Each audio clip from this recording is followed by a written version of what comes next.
France, on s'inquiète du nombre de féminicides qui ne baisse pas, mais il y a un pays où les chiffres dépassent l'entendement, c'est l'Afrique du Sud. 10 femmes y sont tuées chaque jour. Loïc, bonjour. Bonsoir Élise. Tu es sur place et ce qui est très marquant, c'est que face à cette violence, les femmes se rebellent et elles s'arment.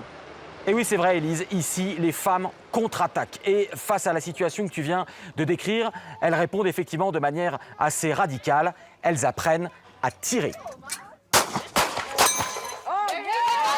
De plus en plus de Sud-Africaines s'entraînent au maniement des armes pour pouvoir se défendre et pour pouvoir, s'il le faut, abattre leur agresseur. Et on peut difficilement le leur reprocher quand on détaille les chiffres que tu viens de donner. 10 féminicides par jour, cela veut dire qu'ici, une femme est tuée toutes les 2 ou 3 heures.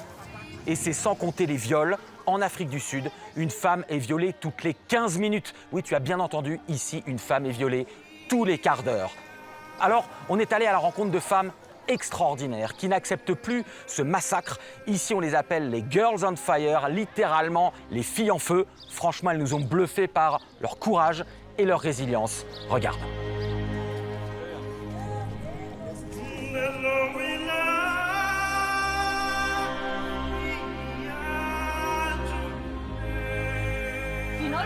Gardez le doigt au-dessus de la gâchette, sauf au moment du tir. Écoutez vos instructrices et amusez-vous. Ça, c'est le chargeur. Il est chargé, tu peux viser. Et rappelle-toi, le grand carré dans le petit. Respire. Et voilà. La visée est encore hésitante, le doigt un peu tremblant, mais le mental est sans faille. Et il ne faut que quelques coups de pratique pour que les premières cibles soient atteintes. Noire, blanche, indienne, toute la nation arc-en-ciel est là, unie dans une même détermination. Répliquer face aux hommes dangereux. C'est très dur d'être une femme en Afrique du Sud, et notamment pour moi qui suis militante pour les droits LGBT. Alors face à tous ces cas, tous les jours de femmes violées et tuées, la protection, c'est la clé. Et donc la solution, c'est d'avoir une arme. Comme ça, je serai toujours protégée. Alors que la police sud-africaine est dépassée, les Girls on Fire assurent des formations dans plusieurs villes du pays. Elles tiennent à nous apprendre, fières de renverser les rôles et de nous montrer qu'ici, ce sont les femmes qui instruisent notre équipe de garçons. Ici, chacune a sa peur, sa tragédie, son traumatisme qui l'ont poussée à s'inscrire à cette formation au tir. Comme Keshna Showman. Elle est connue sur les réseaux sociaux sud-africains comme la fiancée ensanglantée, se rendant aux audiences du tribunal en robe de mariée, tachée de rouge. Il y a un an, lors d'un cambriolage, les agresseurs ont voulu se jeter sur elle. Mon fiancé a été extrêmement courageux. Il s'est interposé pour me protéger face aux agresseurs. Et ils l'ont poignardé au cou.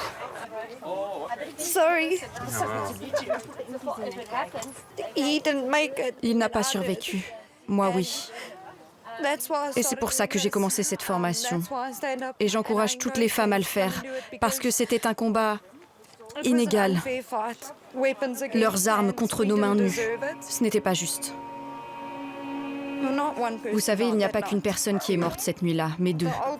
L'ancienne Keshna est morte aussi. Je suis une nouvelle personne aujourd'hui. J'ai dû renaître différemment. Nous sommes le pays le plus dangereux au monde pour les femmes. Et il n'y a vraiment pas de quoi en être fier. Mais maintenant, je me sens beaucoup plus en sécurité après cette formation. Et j'attends avec impatience de pouvoir emporter mon bébé, mon pistolet. La formation des Girls on Fire alterne pratique et théorie. Toujours autour de cas concrets, tous ces moments de risque que les femmes affrontent au quotidien. Ne cherchez pas vos clés de voiture face à la portière. Vous ne voyez rien de ce qui se passe derrière vous. Tournez-vous, dos à la porte de votre voiture, et là, vous pouvez anticiper toutes les menaces potentielles. Michelle Van den Merwe est l'une des instructrices des Girls on Fire. Comme beaucoup de ses élèves, elle a été victime d'un compagnon violent et a réussi à le quitter. Plus qu'une technique, Apprendre à tirer est selon elle une libération psychologique. Je me rappelle une de mes premières élèves, lorsque le bang a éclaté et que la balle a percuté la cible, et j'ai vu son visage se métamorphoser. On voyait littéralement la peur quitter son corps. Elle avait repris le contrôle, elle s'appartenait à nouveau. Mais ne croyez-vous pas que le risque, c'est d'arriver à une société encore plus dangereuse, surarmée, comme aux États-Unis? Non, parce qu'ici on a tellement de contrôles, des antécédents judiciaires, des formations obligatoires, c'est un très long processus. Ça peut prendre 2 ans avant d'avoir le droit d'acheter enfin son arme. Et puis vous voulez quoi? Qu'on reste assise à regarder la télévision et voir tous ces crimes dans le pays ou qu'on agisse enfin? Nous ici, on aide les gens, on aide les femmes. Est-ce que vous sentez que les hommes violents changent d'attitude en se disant « si ça se trouve, cette femme a peut-être une arme avec elle ». Oui, complètement. Je pense que les hommes réalisent que s'ils sont agressifs, il ferait mieux de se calmer, car il y aura des répercussions. Parfois, juste un symbole suffit. Je me rappelle une de nos élèves dont le mari était violent verbalement avec elle. Elle a juste laissé en évidence sur la table son diplôme de formation au tir. Il n'a jamais vu son pistolet, mais ça l'a suffisamment calmé et il a arrêté. Ces dernières années, les Sud-Africaines ont effectivement commencé à répliquer, pistolet en main, sur des cambrioleurs, des agresseurs dans la rue, ou encore, il y a 2 mois, avec une autre arme, une voiture. La conductrice de cette voiture grise, victime d'un braquage, a pourchassé son agresseur jusque dans cette station-service avant de le percuter volontairement. Malgré son vol plané, l'agresseur a survécu et a été arrêté. La conductrice est devenue une héroïne sur les réseaux sociaux. Aujourd'hui, pour les Sud-Africaines, il n'y a plus de tabou, quelle que soit leur profession. Voilà. Là, t'es prête. Non, c'est bon, c'est chargé là. Abigail Mbouzi est pasteur, une femme d'église qui n'a pas eu peur de sauter le pas en s'entraînant à vider pour la première fois un Glock 17. En tant que pasteur, nous sommes souvent attaqués, jusque dans nos églises. Et jusqu'ici, je ne pouvais pas vraiment me défendre. Maintenant, je suis prête. Prête à défendre ma peau et la vie de mes proches.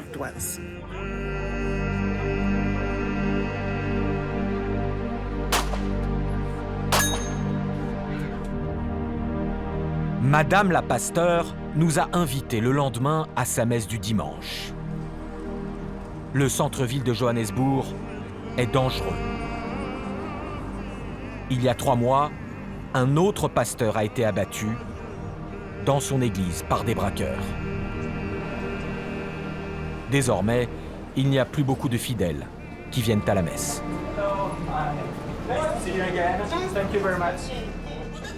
Pourtant, ce n'est pas la délinquance et le crime des rues qu'elle a choisi aujourd'hui de dénoncer dans son sermon. Ce sont les violences conjugales. L'une des choristes de l'église est morte l'an dernier, battue à mort par son mari.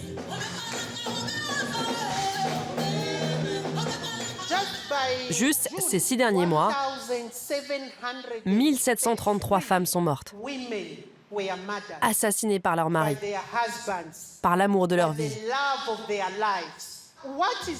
Et que fait l'Église pour sauver ces femmes de leur mari? Nous n'allons pas rester juste là, assises, et attendre sagement d'être battues à mort. Il est temps que les femmes se lèvent et réalisent que leur vie a de la valeur.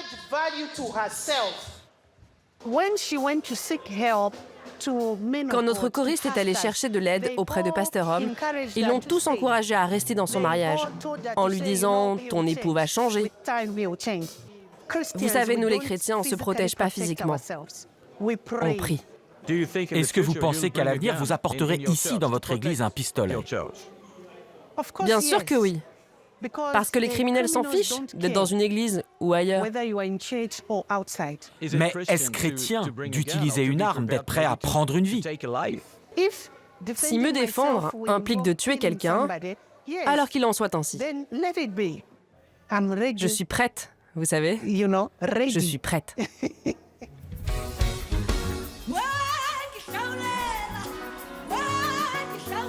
Oser se défendre. C'est ce qu'a fait Mbali Lekuleni. Cette chanteuse d'un célèbre gospel du pays est aujourd'hui toujours sur ses gardes. Je fais toujours très attention, notamment quand je rentre le soir d'un concert, de ne pas être suivie. Et sauf exception, je ne m'arrête ni au feu rouge, ni au stop. Je vis comme toutes les Sud-Africaines, dans la peur. Parce que j'ai expérimenté cette violence très jeune dans ma vie. Il y a quelques années, alors âgée de 16 ans, elle sort dans un parc en soirée avec ses cousins. Un homme les menace en tirant au pistolet, puis enlève la jeune fille. Dans le jardin d'une maison, il la viole une première fois, le pistolet sur la tempe. Il m'a dit, il faut que je recommence. Alors il m'a violée 2 fois cette nuit-là. Je lui ai dit, est-ce que tu pourrais au moins ne pas tenir ton pistolet? Parce que être violée et braquée en même temps, c'est trop pour moi. Viole-moi ou tue-moi, mais choisis l'un des deux. Et étonnamment, est-ce un miracle de Dieu? Il m'a écouté. Il a jeté son pistolet loin de nous. Et j'ai vu exactement où il était tombé. Il m'a violée à nouveau, et quand il s'est relevé, j'ai couru là où était le pistolet. Vous saviez que c'était votre seule chance? Oui, mon unique chance. Le temps qu'il se retourne, j'avais déjà le pistolet en main. Et je le visais. Son visage était abasourdi. Il savait que si cette jeune fille appuyait sur la gâchette, il était cuit. Il savait que son arme était préparée pour tuer. Et moi, je n'avais jamais touché un pistolet de ma vie. Il a fait un mouvement vers moi et j'ai appuyé sur la gâchette. Ça a tiré en plein dans son ventre.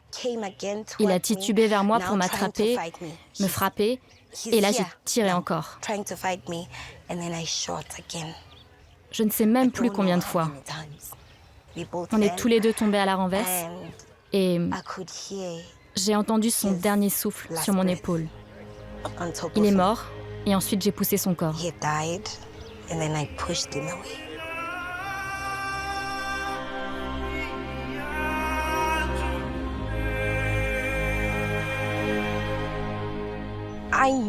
Je savais. Je savais que c'était lui ou moi. L'un de nous ne serait pas sorti vivant de cette soirée.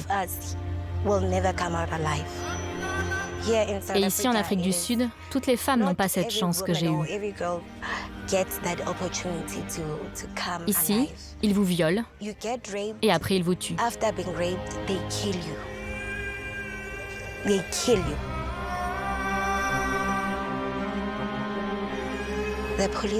Quand je suis allée alerter la police, ils ont été extrêmement gentils.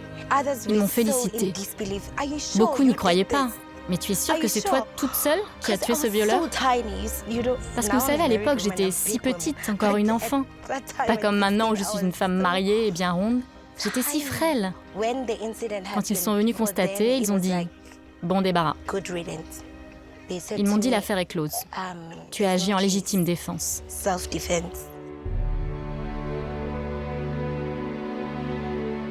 Il méritait ce qui lui est arrivé. Si je devais le refaire, je le referais.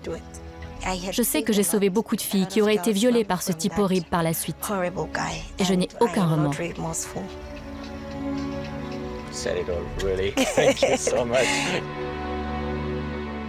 Aujourd'hui, Mbali, Abigail, Keshna et les autres se sentent un peu plus fortes et confiantes. Malgré tout, le nombre de Sud-Africaines tuées au premier semestre 2023 a encore augmenté de plus de 4%.